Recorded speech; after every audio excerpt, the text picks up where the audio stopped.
നിങ്ങൾക്ക് എന്താ? എനിക്കില്ലാത്ത സങ്കടം നിങ്ങൾക്ക് എന്തിനാ? അള്ളാഹു ആഫിയത്തുള്ള ദീർഘായുസ്സ് കൊടുക്കുമാറാകട്ടെ.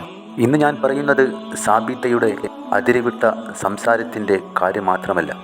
ഇത് നമ്മുടെ സമൂഹം എവിടേക്കാണ് പോകുന്നത് എന്നതിനെക്കുറിച്ചുള്ള ഒരു വേദനാജനകമായ മുന്നറിയിപ്പാണ്.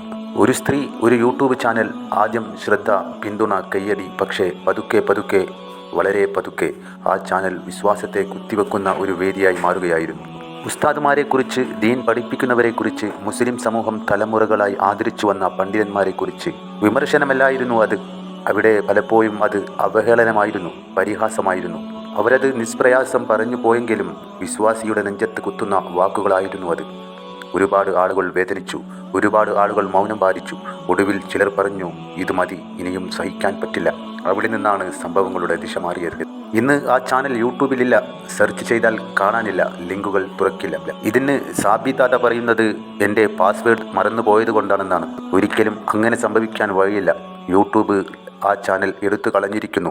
ഇനി അത് തിരിച്ചു കിട്ടുമോ എന്നത് അറിയില്ല. ഒട്ടേറെ ആളുകൾ ബഹുമാനിക്കുന്ന ഉസ്താദുമാരെ നിരന്തരമായി കുറ്റം പറഞ്ഞതുകൊണ്ട് ആളുകൾ കൂട്ടത്തോടെ റിപ്പോർട്ടടിച്ച് സാബിത്തയുടെ ചാനൽ ഇല്ലാതാക്കിയതാണ്. അങ്ങനെയെങ്കിൽ സാബിത്ത ഇനി പുതിയ ചാനലിൽ അത്തരം കാര്യങ്ങൾ തുടരാതിരിക്കുന്നതായിരിക്കും ഏറ്റവും നല്ലത്. ഇനിയും തുടരുകയാണെങ്കിൽ ഈ ചാനലും അതുപോലെ കാണാതായി പോകും. ഉസ്താദുമാരുടെ വാക്കുകൾക്ക് നമ്മൾ നൽകേണ്ട വില ഇതാണോ?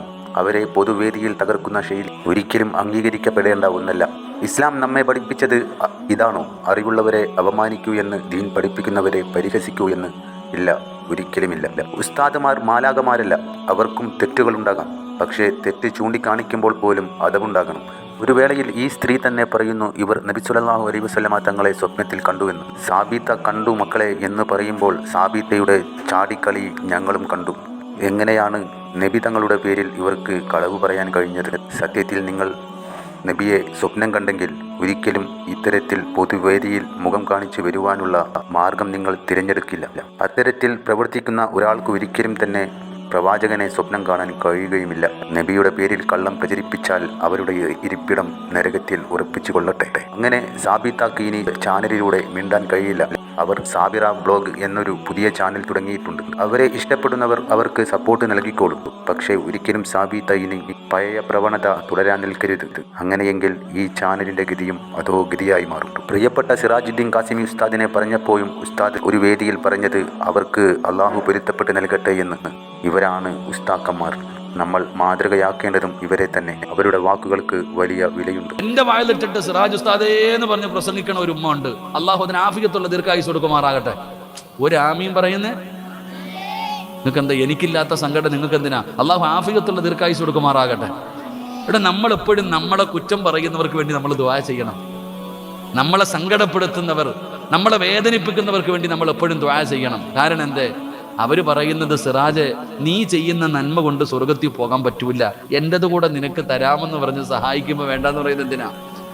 ഇൻസ്റ്റാഗ്രാമിലൂടെ റീൽസും എടുത്ത് നടക്കുന്ന ഉമ്മമാരെ, പെങ്ങന്മാരെ, റീൽസിന്റെ കാലമാണല്ലോ.